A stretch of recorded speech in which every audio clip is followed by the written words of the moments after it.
Vous aussi, vous souhaitez changer de vie ?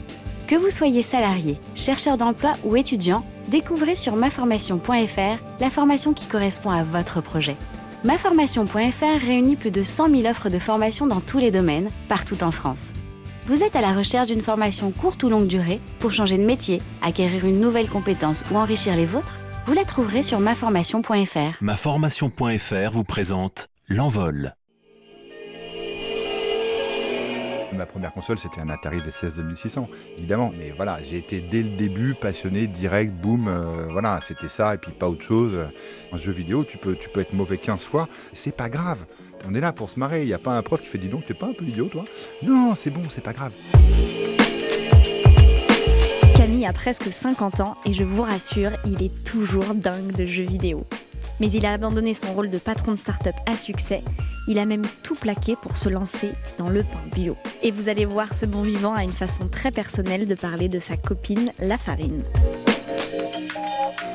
Je m'appelle Adèle Gallet et j'ai cofondé une organisation qui aide des hommes et des femmes à mettre plus de sens dans leur travail. Des changements de vie, j'en ai observé des dizaines et des dizaines. Celui de Camille, il va vous donner envie de sortir de votre zone de confort. Bienvenue dans L'Envol.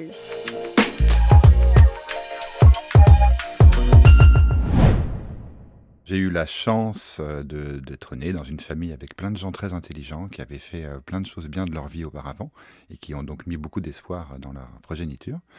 Ce qui fait que effectivement j'ai été assez vite éduqué dans des bonnes écoles. On essayait de voir si j'étais le plus fort possible dans différentes matières. J'ai voulu donc être très fort dans plein d'endroits, avoir des concours, ça me plaisait bien. J'ai fait à peu près ce qu'on m'avait demandé de faire, en gros. C'est bon, je suis rentré majeur dans une bonne école de commerce avec des majuscules, une parisienne, c'était très bien. Tout le monde était très content. Premier boulot salarié, puis au bout de 2 ans, je monte ma première entreprise. Une entreprise pour faire des jeux vidéo sur les téléphones portables. Donc là, c'était en 97-98, donc à un moment où les téléphones portables, ça se réduisait à une ligne d'un écran LED noir et blanc. Donc pas d'image, pas de truc, évidemment pas de surface tactile ni quoi que ce soit. Donc au départ, en exagérant un petit peu, mais on allait mettre nos jeux au fer à souder dans les usines des fabricants de téléphones et qui nous disaient un petit peu en nous mettant de côté, vous savez, on va pouvoir bientôt télécharger des trucs. Bon, on n'y est pas encore, mais c'est pas mal que vous soyez là dès maintenant parce que l'avenir est assez sympa. Donc c'est ce qui s'est passé pendant des années et des années. Au fur et à mesure que le secteur devenait intéressant, mon entreprise a grossi. Et puis ça s'est terminé par une levée de fonds de quasiment 9 et quelques millions d'euros, donc ce qui est absolument phénoménal, époustouflant, mais qui a eu un résultat totalement inverse de ce que je voulais. C'est-à-dire que ça a signé en quelque sorte l'arrêt de mort de notre entreprise en un an et demi. Ça s'est terminé en eau de boudin. Ça ne me posait pas de souci d'avoir des gens qui s'occupaient de la finance, d'un certain nombre de trucs. Mais par contre, la création, qu'on me laisse tranquille, je sais de quoi je parle. Et donc, effectivement, le fait d'avoir des gens qui n'y connaissaient absolument rien, qui jouaient en plus avec l'argent des autres, m'expliquer ce que je devais faire en termes de choix, de type de jeu. Évidemment, les jeux qu'ils voulaient que je fasse devaient coûter pas très cher, être faits par des Chinois. Et moi, les jeux que je voulais faire devaient être un peu malins, utiliser les médias, jouer un petit peu d'un certain nombre de codes. Et puis, évidemment, tout faire en France avec des gens bien payés et heureux. Parce que c'est à ça que ça sert d'avoir un boulot. Il y a eu quelques petits moments de friction. Il y a même eu un moment où j'ai sorti ma carte que je pensais maîtresse, qui était de dire moi président, ça aura pas lieu dans ma boîte. Et les gars m'ont répondu écoute, très bien, t'es plus président. Et donc je me suis fait virer par un gars que j'avais embauché à des centaines de milliers d'euros par an 6 mois avant, qui lui-même s'est fait virer 3 mois après. Aujourd'hui, Camille parle de tout ça avec le sourire. Mais à l'époque, c'est un choc de ne plus être le maître à bord. Alors il se souvient que tous les vendredis dans sa vie d'avant, lui, le patron, adorait aller en cuisine pour préparer à manger pour toutes ses équipes. Et il tente une nouvelle aventure.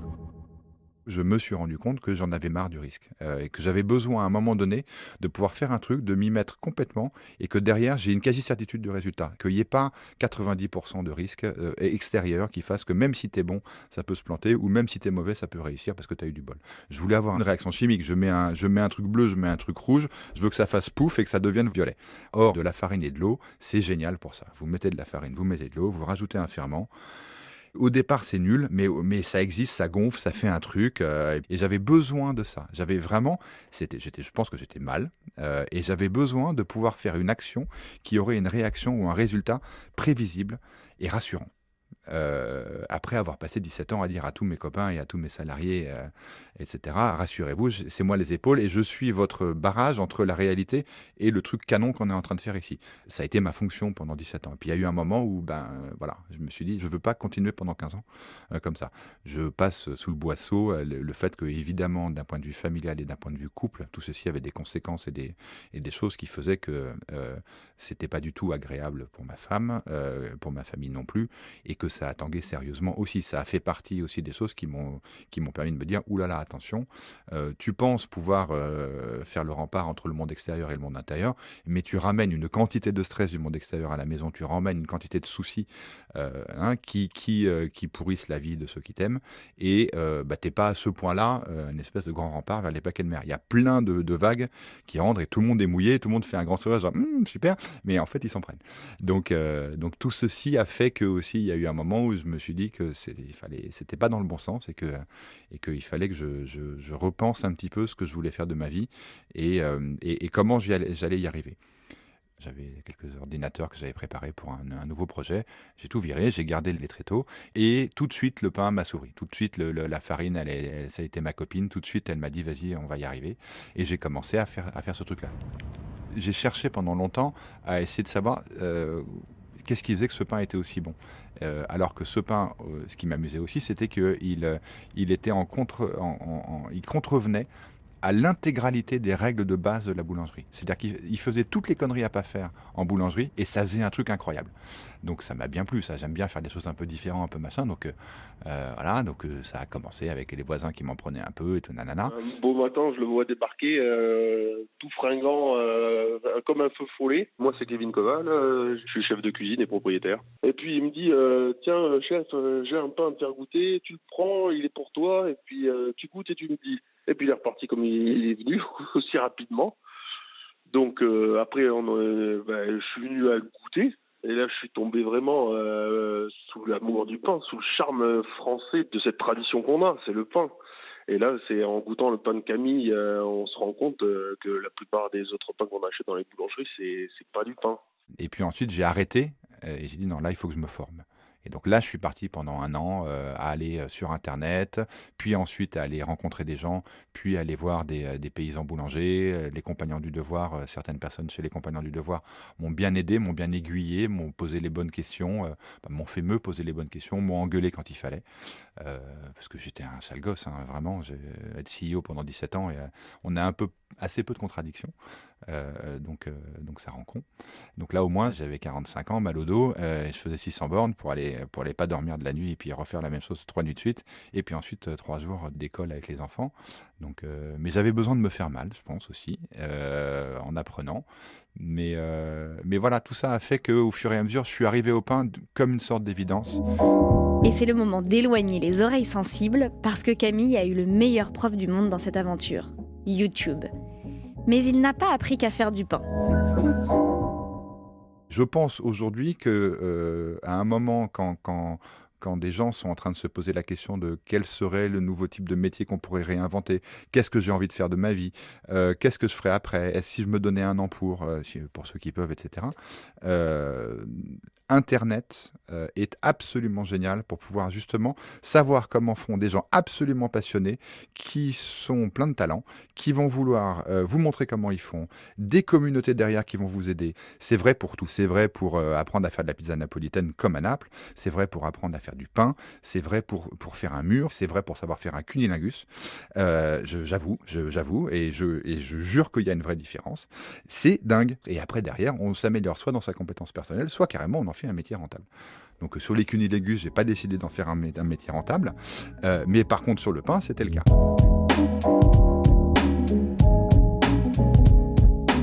Donc voilà, cette transition, elle a été vraiment très agréable. Passer de chef d'entreprise à avoir de la responsabilité de pas mal de personnes à aujourd'hui être avant tout un homme, un peu papa, un peu mari, un peu boulanger, mais avant tout un homme.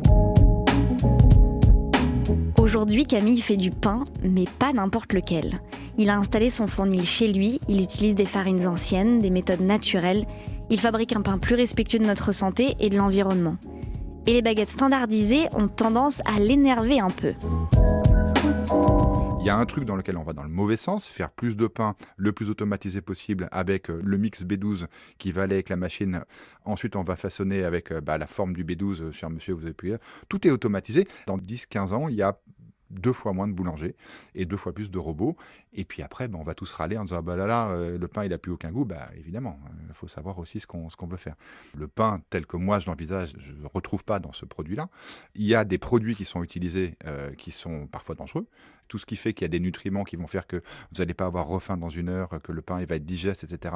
est totalement absent de ces pains-là, alors que en revenant aux fondamentaux du pain, comme ce que moi j'ai fait avec la passion que j'ai du levain, ce genre de choses, on comprend qu'il y a un pain qui est nourrissant, qui est bon pour la santé, qui fait du bien à la planète. Évidemment, c'est bio. La bonne nouvelle, c'est que ça ne vaut pas forcément plus cher de faire du bon pain, ça prend plus de temps. Alors, le temps, c'est de l'argent, mais je pense que comme dans plein d'autres domaines, c'est aussi une décision personnelle de savoir qu'est-ce qu'on achète comme pain, pourquoi on achète du pain, à quoi ça sert, et à qui on va l'acheter. Je suis plein de contradictions, mais au moins je sais où je suis et vers où je voudrais aller doucement. Et je pense que je vais dans la bonne direction en faisant ça. Et le bonheur que j'ai tous les matins à me lever et aller faire du pain, mais je m'en étonne encore aujourd'hui. Je reviens voir ma femme et je dis mais j'adore ce que je fais, mais qu'est-ce qui m'a pris d'avoir cette idée que maintenant, mais c'est génial et tout. Et elle me regarde, elle s'en fout complètement, mais elle est morte de rire et puis elle adore le pain que je fais. Donc voilà, elle est toute contente, mais c'est un vrai bonheur. Et donc je pense qu'on a tous le droit de trouver ce qui fait qu'on se lève avec le sourire. Parce que c'est pas que une question d'argent, c'est aussi une question faut voir le coût total d'avoir un mauvais métier. Le coût total d'avoir un mauvais métier, il n'est pas que dans le fait de se foutre en l'air la santé, que d'avoir pas beaucoup d'argent et de devoir dire, ou d'être dans des structures de société où il faut dire oui à des gens à qui on n'aurait qu'une envie, c'est de dire non. Il y a aussi le fait de dire que plus c'est compliqué, plus on est en contradiction avec ce qu'on veut faire véritablement, plus on accumule et plus d'une certaine façon, et sans s'en rendre compte et en ayant bonne conscience, on fait payer les autres. Et donc ça c'était mon circuit vicieux à moi. Et là, j'en sors. Là, je suis content de ce que je fais, donc je dois être moins casse-pied. Je dois être un petit peu plus disponible. Ça va dans le bon sens. Il faudrait que chacun trouve son pain à lui.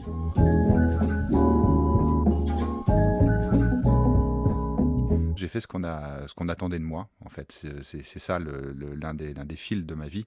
C'était à un moment donné savoir ce que moi j'attendais de moi et pas ce qu'on attendait, ce qu'on mettait comme espoir dans moi. Parce qu'en plus, ça me rendait pas forcément très heureux et ça rendait pas les autres heureux non plus. Donc je suis plus en train de me vendre moi, et je me cache derrière mon pain. C'est mon pain qui cause. D'ailleurs, quand je suis venu aujourd'hui au studio, je me suis caché derrière un pain. Je vous ai offert un pain. Et tout de suite, vous m'avez fait un sourire. Et vous avez fait un sourire au pain. Et c'est ça l'idée, c'est de faire plaisir. Maintenant, il y a peu de gens qui peuvent dire qu'ils travaillent par passion. Mais là, vous avez un passionné. Il est 10 fois plus passionné que moi. Ça se voit. Lui, quand il vous amène une miche de pain, il a les yeux qui brillent. Vous voyez peu de gens comme ça qui peuvent se réjouir de se lever le matin, aller travailler avec le sourire, rentrer chez lui et avoir la banane. Lui, il l'a tout le temps. Il est impressionnant. C'est formidable. La prochaine chose que j'aimerais changer dans ma vie, c'est apprendre à travailler pour de vrai avec les autres. Et c'est marrant que je dise ça au moment où je commence en fait à me retrouver à bosser seul. Mais ça me permet de me rendre compte à quel point j'ai bossé au-dessus des autres. J'ai bossé à côté des autres. Les autres ont bossé pour moi. Je suis en train d'essayer de comprendre ce que c'est qu'un vrai partage, une vraie relation avec quelqu'un, un vrai truc.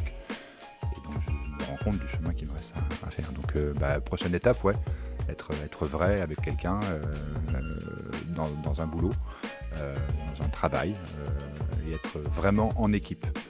Et pas équipe Camille, suivez-moi, ou équipe Camille, je suis tout seul. Vraie équipe Camille plus quelqu'un. Est-ce que j'en serais capable? J'en sais rien, mais quand je serai grand, dans 5-10 ans, ça me ferait bien plaisir.